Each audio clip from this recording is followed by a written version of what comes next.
They say that love is not a noun, but a verb. It is something you do.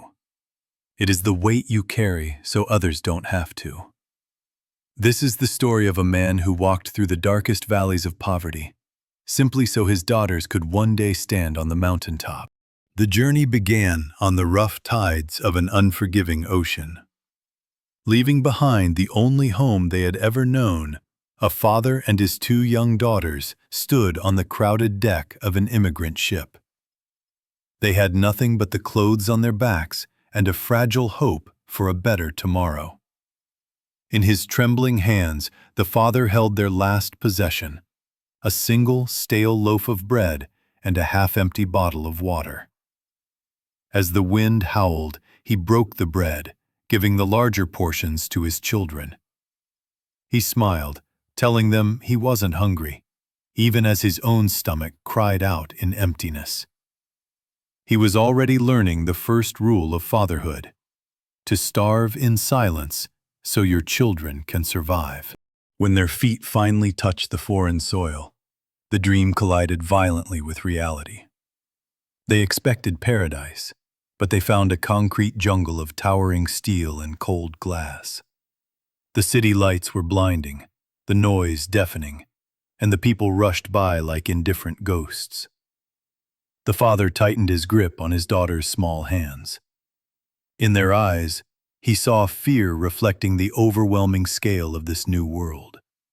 But in his heart, a vow was cemented. He whispered to himself, "I may be small in this big city, but for them, I will be a giant." There was no warm welcome waiting for them. With no money for an apartment, their first home in this land of opportunity was nothing more than a patchwork tent pitched on the cold, hard pavement of the city outskirts. When the winter winds bit through the thin canvas, the father would sit up all night, positioning his body to block the draft from reaching his sleeping girls. In that cramped, dark shelter, poverty was their constant companion. Yet the father made sure love was the loudest voice in the room. He taught them that dignity is not found in the roof over your head, but in the strength of your spirit. To fuel their future, he burned his own life away like a candle at both ends. He took every job no one else wanted, from the back-breaking labor of the docks to cleaning the filth of the city streets at midnight. Legend says he walked 30 miles a day between 3 different jobs because he couldn't afford bus fare. His back ached with a chronic pain that never slept, and his hands became maps of scars and calluses. Yet, every drop of sweat that fell from his brow was a deposit into his daughter's future. He was tired, bone-tired, but he never stopped walking. Years drifted by, and the father grew thinner, his frame hollowing out as his savings jar filled up. He became a master of self-denial. He would skip lunch for a decade, drinking only tap water to trick his hunger, just to save a few extra dollars for tuition fees. He wore the same tattered shirt until it was threadbare, refusing to spend a cent on himself. Every coin he placed in that rusty metal tin was a piece of his own life he was trading for theirs. He was fading away, physically, so that they could become visible to the world. The daughters, witnessing the slow erosion of their father's youth, grew up with a maturity far beyond their years. They didn't ask for toys. They didn't ask for new dresses. Instead, they asked for books. Under the flickering light of a street lamp leaking into their tent, they studied with a ferocious hunger. The sound of turning pages was their symphony of gratitude. They understood the unspoken contract. Their father was giving his life for their education, and they would not let that sacrifice be in vain. Then came the day that justified every mile walked and every meal skipped. The mail arrived. Both daughters opened the envelopes with trembling hands. Harvard, full scholarships.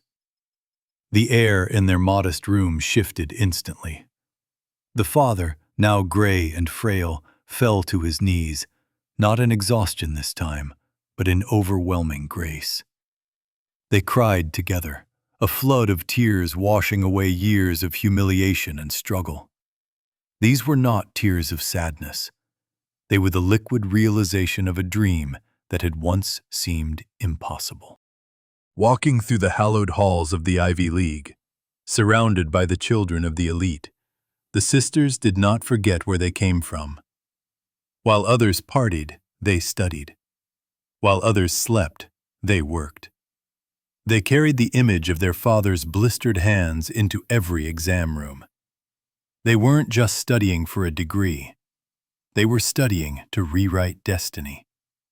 They knew that their success was the only retirement plan their father had, and they intended to make it a glorious one. The eldest daughter became a renowned physician, but you wouldn't find her in a private clinic catering to the wealthy. Instead, she returned to the shadows where she once lived. She opened a clinic for the poor, for the immigrants, for the forgotten. She treated patients who couldn't pay, seeing her own father's face in every tired laborer who walked through her door. She healed their bodies with medicine, but she healed their hearts with the compassion of someone who had been in their shoes. The younger sister became a fierce attorney, a warrior in the courtroom.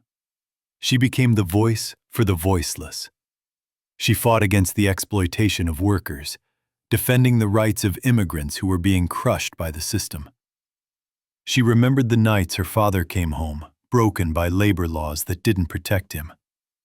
Now, she wielded the law like a shield, ensuring that no other father would have to walk 30 miles just to survive. She turned her father's suffering into justice. Despite their busy schedules and high-flying careers, the road always leads back to him.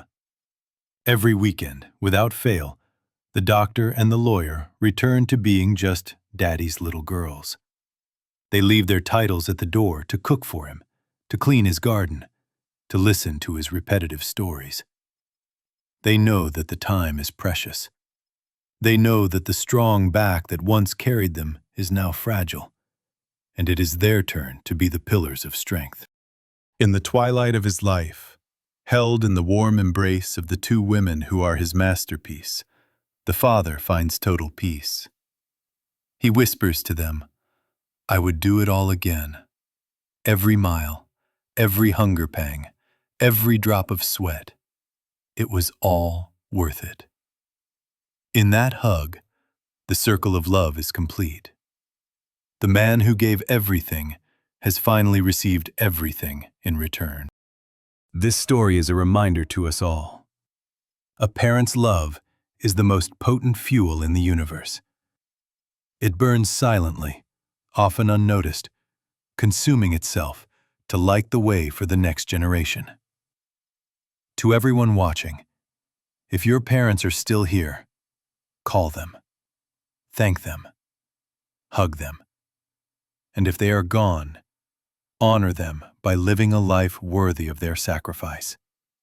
Because the greatest legacy we can leave behind is not what we gather for ourselves, but what we give to those we love.